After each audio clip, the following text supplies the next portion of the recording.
እሱን የመሰለ ሰው ፈተሽ ማን ልታገቢ ነው? እኔ አልፈታሁትም፣ እሱ ነው የፈታኝ። ኧረ እባክሽ ሲጀመር 80 መቅደድ ማለት መፋታት አይደለም። አንቺ አይደለሽም እንዴ ልጁን ሊያሳክም ሲነሳ ንብረት ካላከፈልከኝ ብለሽ ያዙ ይልቀቁኝ ያልሽ? መድብል የውሃ ሽታ ሆኗል ወንድሜ። ስለዚህ ወንድሜ አንድ ነገር ቢሆን ከነዚህ ሰዎች ራስ አልወርድም በማለት ከዝናና ከማህሌት ላይ ትኩረቱን አድርጎ ነበር። ታዲያ ደግሞ ለችግራችን መፍትሄ ማህሌትን ማገት ነው። ማህሌት ከታገተች እውነቱ ሁሉም ነገር ሊወጣ ይችላል። ብሩክም ያለበትን ነገር ትነግረን ይሆናል ብሏል። መድብልም እውነት ግን ሁሉንም ነገር ይነግራታል ወይ ዝና ማህሌት ታውቃለች ብለህ ነው ወይ ለኤፍራታስ ቢሆን እውነታውን ትነግራት ይሆን ሲልም ይጠይቀዋል። ሞገስም ደግሞ እኔ ኤፍራታን በደንብ አድርጌ አውቃታለሁ፣ ማህሌትንም በደንብ አድርጌ አውቃታለሁ። ማህሌት ኤፍራታን ስለማታምናት በፍጹም ሚስጥሯን ልትነግራት አትችልም፣ ነገር ግን አታውቅም ብዬ አልገምትም በማለት ተነጋግረው ነበር። ማህሌትም ወረቀቱን ወደ ቤት ይዛ ቀጥ ብላ ከቤትም ደግሞ ከቅድስት ጋር ንትርክ ለመፍጠር ሞክራ ነበር። መድብልም የውልሽ ቅድስት በማለት ለቅድስት ማህሌት ከቤት ከመድረሷ በፊት በመደወል ማህሌት እየመጣች ነው አድርጌ ማለት የምልሽ ነው አድርጌ ስቆረቁር በር ክፈችላትና የምትፈልገውን ነገር ታድርግ በማለት እኛ ከኋላ እየጠበቅንሽ እንደሆነና እንዲሁ ደግሞ ምሳሌም ወደ ውስጥ ጠብቂልኝ በማለት ማህሌት ሰተት ብላ ቤታቸው እድል አመቷታል ማለት ነው። ሰላም ሰላም፣ ጤና ይስጥልኝ ውድና የተከበራችሁ የምሳሌ ተከታታይ ቤተሰቦች እንደምን አላችሁ? ሁላችሁም በያላችሁበት የዓለም ዳርቻ ሰላማችሁ ብዝት ይበልልኝ። ለቤቴ አዲስ ከሆናችሁ የደወል ምልክቷን በመጫን ቤተሰብ የሆኑ እንዲሁም ደግሞ ቤተሰብ የሆናችሁ ላይክ ሼር በማለትም ከኋላ ሳታስበው ታፍናለች። ማህሌትም እግሬን በሰበረው ምን ነው ባልመጣው ስትል ዛሬ የሚቆጫትን ነገር እንዳደረገች ትናገራለች። መድብልም ምሳሌ ይህን ነገር እንዳትሰማና እንዳታውቅ እንዳትረበሽ ምሳሌን ወደ ውስጥ አድርጌልኝ በማለት አንድ ባዶ ክፍል ለማህሌት ተዘጋጅቶላት ማህሌት በግል እስር ቤት ውስጥ ትገኛለች። ታዲያ ዳጣም ደግሞ እባካችሁ እድሉን ስጡኝና እኔ ላሰቃያት ትላለች። ከዚህ በፊት አግታኝ ብዙ ስቃይ አድርሳብኛለች፣ ጥፍሬንም በፔሳ እስከ መንቀል ደርሳለች። ስለዚህ እባካችሁን ለእኔ ፈቀዱልኝ ይላል። መድብልም ታዲያ እኔ አሁን ኤፍራታን ማግኘት አለብኝ፣ እናንተ እስክመለስ ድረስ እኔ ምንም ነገር እንዳታደርጉ በማለት ነገሮቹን ባሉበት ሁኔታ እንዲጠብቋቸው በማድረግ መድብል ተነስቶ ሄዷል። በዚህ መካከል ታዲያ ቢጠብቃት የውሃ ሽታ የሆነችበት ጓደኛው የጠፋችው ደግሞ ዝና ስለ ማህሌት ይጠይቃል። ቢጠብቃትም ስልኳንም ቢደውልላት እየሰራለት አይደለም። ታዲያ እንደ አማራጭ በማድረግ ወደ ኤፍራታ ይደውልላታል።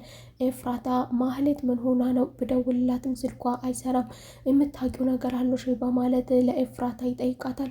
ኤፍራታ ምንም የምታውቀው ነገር ስለሌላት ምንም የማውቀው ነገር የለኝም ትላለች። እንዲሁም ደግሞ ከነ መድብል ጋር አንዳንድ የተነጋገረችውን መረጃ ለሱ ታቀብላለች።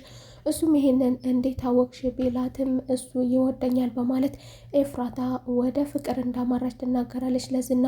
ዝናም ደግሞ አይሽ አይደለ ይላል። ዝና ማለት በቀላሉ የማይሸወድ የማይበላ ሰው ስለሆነ ኤፍራታ የተናገረችውን ቃል አልተቀበላትም። አስበሽዋል? ምን አይነት ድድብና ነው? ድድብና እየዘራችሁ ነው እንዴ? የማህሌት ብቻ ይመስለኝ ነበር። በዚህ ወቅት ካልጠፋ ጊዜ በዚህ ወቅት ምን አስቦ ነው እንደዚህ አንቺን እንደዚህ አይነት ቦታ ውስጥ የሚያስገባሽ? እባክሽን አትጃጃይ ሲልም መክሯታል። ላገኝሽም እፈልጋለሁ፣ ተገናኝተን መነጋገር አለብን ሲልም ጠይቋታል። ማህሌትን አሁኑኑ መቅጣት እፈልጋለሁ እያለች በጥብጣለች። ሞገስም እንድትረጋጋ እኛ ማህሌትን ያመጣናት ለበቀል አይደለም፣ ዳጣ ተረጋጊ እንጂ እያለ ዳጣን ያረጋጋል። በሌላ በኩል ደግሞ ቅድስትንም ከዚህ በፊት እንዴት እንዳሰቃየችሽ ቢረሳ እንዴት ይረሳል? እኔ አንቺ ብትረሺ እኔ ግን አረሳላትም ስትል አሁን ብድሯን መመለስ እፈልጋለሁ ስትልም ዳጣ ትገለገላለች። መድብልም ከኤፍራታ ጋር በመገናኘት በፍቅር አነጋገር ያናግራታል። ማህሌትስ የት ናት በማለት ይጠይቃታል። ራሷ ማስከተላ መድብልም በፍቅር አይን መመልከት ጀምራለች። ዝና ከድድብና ውጪ ቢላትም እሷ ግን ይወደኛል ብላ ታምናለች። ሌላ በኩል ደግሞ ዝና ለኤፍራታ ይደውልላታል። ኤፍራታ ምንም የምታውቀው ነገር ባይኖራትም እሱ ግን በተደጋጋሚ ይጠይቃታል፣ በተደጋጋሚ ይደውላል። በተለይ ደግሞ ይሄ ወቅቱን የጠበቀ ነገር አይደለም፣ አንቺ ፍቅር ምናምን እያልሽ አትጃጃይ፣ የሆነ ነገርማ በአንቺ በኩል ሊመጣብኝ ነው ሲልም ተጠራጣሪው ዝናት ይህንን ነገር ተናግሯል። እንግዲህ ማህሌትም ያላሰበችው ችግር ውስጥ ገብታለች። ዛሬ ምነው እግሬን በሰበረው ወደዚህ ቤት ስወጣ ብትልም መድብልም በተመሳሳይ ወቅት ኤፍራታን አግኝቷታል። ኤፍራታ ስለ መድብል ምን ታውቂያለሽ ብሎ ዝና ቢጠይቃትም እሷ ማህሌት ከተሰወረችበት ሰዓት ጀምሮና በተሰወረችበት ጊዜ መድብል ከእሷ ጋር እንደነበረና ማህሌትን ከመድብል ጋር የሚያገናኘው ነገር እንደሌለ ተነግረዋለች። ሆኖም ግን መገናኘት አለብን ይላል ዝና ማህሌት ብዙ ነገር ይዛለች፣ ማህሌት መጥፋት የለባትም ሲል በጥብቅ ይፈልጋታል። መድብልም ጉዳዩን ጨርሶ ከተመለሰ በኋላ ከኤፍራታ ጋር ጨርሶ ከተመለሰ በኋላ እንግዲህ መጣልን አደለ ዳይ ወደ ስራችን ትላለች። ዳጣ በጉጉት ትጠብቃለች የመድብልን ወደ ቤት መመለስ። አሁን ሄጄ ልጨርሳ ስትል ምክንያቱም አልተፈቀደላትም። መድብልም ማንም ምንም ጉዳት እንዲያደርስባት አልፈልግም፣ እኛ የምንፈልገው እሷን መጉዳት ሳይሆን ወንጀል ውስጥ መግባት ሳይሆን እኛ የምንፈልገው እሷን አግተን ወንድማችን ምን አይነት ችግር ውስጥ እንደገባና ምን እንደተፈጠረ ማወቅ ብቻ ነው የምንፈልገው ሲልም አረጋግቷል ነበር። ታዲያ መድብል ወደ ቤት ሲመለስ ዳጣም እንኳን ደህና መጣልኝ ማለት እንዲሁም ደግሞ የአባት አቀባበል ያህል ተቀብለዋለች በደስታ። ታዲያ መድብልም ደግሞ እንዴት ናችሁ ማህሌት ሲልም ይጠይቃል። እሷም ምንም ነገር የተፈጠረ ነገር የለም እኛም ጠብቁ እንዳልከን እዚሁ እንደተቀመጥነን ይላሉ። እሱም እንግዲህ በቃ መጥቻለሁ አሁን ሂጅ ላናግራት ይልና ከተቀመጠበት ይነሳል። ታዲያ ዳጣም እኔ አብሬ መምጣት አለብኝ ማህሌት ብዙ ስላስተቃየችኝና ብዙ ዋጋ ስላስከፈለችኝ፣ ስለዚህ እኔ እሷን ብዙ ዋጋ ማስከፈል እፈልጋለሁ፣ እመጣለሁ። መድብልም በሀሳባቸው አልተስማማም። መድብል ቅድሚያ እኔ እሷን ማናገር አለብኝ በተረጋጋ መልኩ፣ ስለዚህ እናንተ ወዚሁ ጠብቁኝ በማለት መድብል ብቻውን ወደ ማህሌት ይገባል። ማህሌትንም አፋቶ ጠይቋታል። ወንድሜን የት ነው ያደረጋችሁት? ምንድነው የተፈጠረው? ሲልም አፋጦ ይዟታል። ማህሌት ምንም የምታውቀው ነገር እንደሌላ ከመድብል ጋር ድርቅ ትልበታለች። እንግዲያውስ የመጨረሻ እድል እሰጥሻለሁ ብሎ በተደጋጋሚ ቢሞክርም ማህሌት ግን በቀላሉ ሚስጥር ልሰጥ አልቻለችም። ታዲያ ምን አደረገ ዝና የማትቀበይኝ ከሆነ እንግዲያውስ አሁን እኔ እወጣለሁ፣ ዳጣ ጨርስሻለሁ በማለት ኃላፊነቱን ለዳጣ ይሰጣታል። ዳጣ ደግሞ ከዚህ በፊት የተበቀለችው ነገር ስላለ ያን ብድር መመለስ ትፈልጋለች። መድብልም እንደፈለግሽ መጨረስ ትችያለሽ፣ የፈለግሽውን ነገር ማድረግ ትችያለሽ በማለት መድብል ኃላፊነቱን ለዳጣ ሰጥቷታል። ማህሌትም ከዳጣ ጋር ትከራከራለች። ቆይ ግን አንቺ ለምን ከህይወቴ አትወጪልኝም? ምን ትሰራላችሁ ከህይወቴ በማለት ከዳጣ ጋር ቁልቁል ተሞግታ ያደረገችው ዘመናዊና አዲስ ነገር ውሃ ወስዳ ፔሳ አቅርባ ከፊቷ ስትሞርድባት ማህሌት አልገባኝም ምንድነው የምታደርጊው ትላለች። ዳጣ ነገ ጧት እንገናኛለን ስለዚህ ብድሬን እመልሳለሁ ስትልም ዳጣን ለማስፈራራት ትሞክራለች ማለት። ዳጣም ደግሞ አንቺ ሰው ትፈሪያለሽ እንዴ? ከዚህ በፊት ችግር እየፈጠርሽ የነበረውም ያለሽውም አሁንም አንቺ አይደለሽ እንዴ? እና ማዘወር በይልኝ ስትልም ዳጣና ማህሌት ይሞግታሉ ማለት ነው። ማህሌትና ዳጣ እየተፈራረቁ ማህሌትን አፋጠዋታል። ታዲያ ማህሌትም ምንም ነገር የማውቀው ነገር የለኝም ብላ ብሸመጥጥም በመጀመሪያዎቹ አካባቢ መድብል ለዳጣ ኃላፊነቱን ሰጥቶ የወጣው ምናልባትም ደግሞ ሀሳቧን ከቀየረች ስሜን እስኪጠራ ድረስ ከአንቺ ጋር ትሁን በማለት ነበር የወጣው። ማህሌትም እናገራለሁ ብላለች። እናገራለሁ ስትልም ዳጣን በማስወጣት እሺ በይ ተናገሪ ብሏታል። ማህሌት ሁሉንም ነገር ይሳካልኛል እያለች የምትሞክረው አሁን ደግሞ ከሱ ጋር ብትፋጠጥም መናገር ባትፈልግም ግን እንድትናገር አስገድዷታል። ታዲያ ማህሌትም ዝና የት እንዳለና ምን አይነት ሰዎች ጋር እንደሚሰራ ነገርኝ ተብላ በተጠየቀችውም ነገር የሚሰራውን ነገር ትናገራለች። ዝና ወንጀል እንደሚሰራ ማህሌት ትናገራለች። እሱም ደግሞ ምን አይነት ወንጀል ይላል።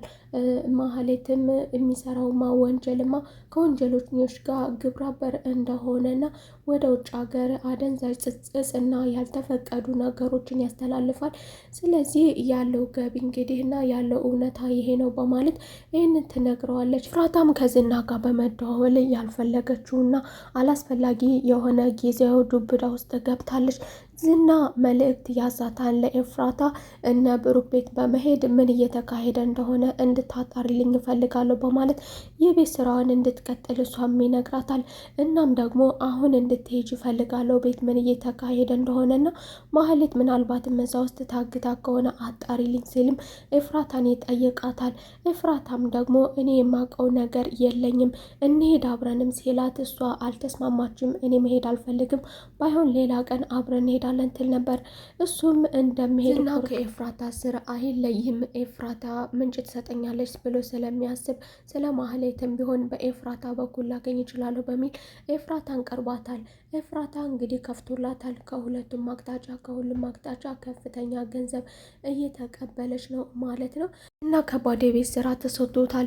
ቆይ ግን አንድ ያልገባኝ ነገር በዛን ሰዓት በወቅቱ መድብል ነው ብለን እንዳናስብ መድብል በወቅቱ ከአንቺ ጋር ነበር፣ አልገባኝም ምን እየተካሄደ እንደሆነና እዛ ቤት እና ለኤፍራታ ይሄንን ስራ ቢሰጣትም ኤፍራታ ግን በጭራሽ መሄድ አልፈልግም ስትል ክዳዋለች። ዝናም ደግሞ በቃ እሺ ተይው እራሴ ሄዳለሁ ብሏል። እሱ ሄዳለሁ ሲል ደግሞ ኤፍራታ መልሳ አንተማ የምትሄድ ከሆነ እኔም አብሬ ሄዳለሁ በማለት ከዝና ጋር ትነጋገራለች። ማህሌትን ደግሞ በሌላ በኩል መድብል ግጥም አድርጎ ይዟታል። ዛሬ ስለ ወንድሜን ካየሁት ወንድሜን ድምፁን ከሰማሁ ቆይቻለሁ። ምናልባትም ደግሞ በህይወት ይኖርስ አይኖርስ ሲሆን ስለዚህ መድብል ከዚህ በኋላ ልረጋጋልሽ እና ልታገዝሽ አልችልም፣ ትናገሪ እንደው ትናገሪያለሽ የመጨረሻሽ ነው ሲል የመጨረሻ ማስጠንቀቂያ ይሰጣታል። ታዲያ ማህሌትም ደግሞ የማውቀውን እናገራለሁ፣ እኔ ሙሉ በሙሉ የማውቀው ነገር የለኝም ትላለች። ዝና ሙሉ በሙሉ ሚስጥሩን ለኤፍራታና ለማህሌት ነግሯቸው አያውቅም። ምንም እንደሚሰራ ምንም እንደሆነ ስራው ምንም ማንም ስለሱ ምንም የሚያውቅ ነገር የለም ከሉላ በስተቀር። ሉላም ቢሆን ስልክ ሲያናግር አልፎ አልፎ ስለምሰማው ነው እንጂ ስለ ስራውም ይሁን እንዲሁ ደግሞ በዙሪያው ከማን ጋር እንደሚውል ምን እንደሚፈጠር ሉላም ጠይቀው አታውቅም ነበር። በሌላ በኩል ለእነሱ ነፃ መውጣት የሉላ እጇ መድብል ከዚህ በኋላ ልታገስሽ አልችልም፣ በትዕግስት እስካሁን ጠብቄሻለሁ፣ ስለ ወንድሜ የጠየኩሽን ሁሉ የመለሽልኝ አይደለም በማለት እንግዲህ ተቀበይ፣ አሁን እንደሆነ ማስፈራሪያዎችን እጠቀማለሁ፣ እንድጠቀም እያስገደድሽኝ ራስሽ ነሽ በማለት መድብል ቆርጦ ተነስቷን የምን ያህል ኃይለኛና ጠንካራ እንዲሁም ደግሞ ወንጀለኛም ደፋር ሰውም እንደሆነ በራሷ አንደበት ገልጻለች።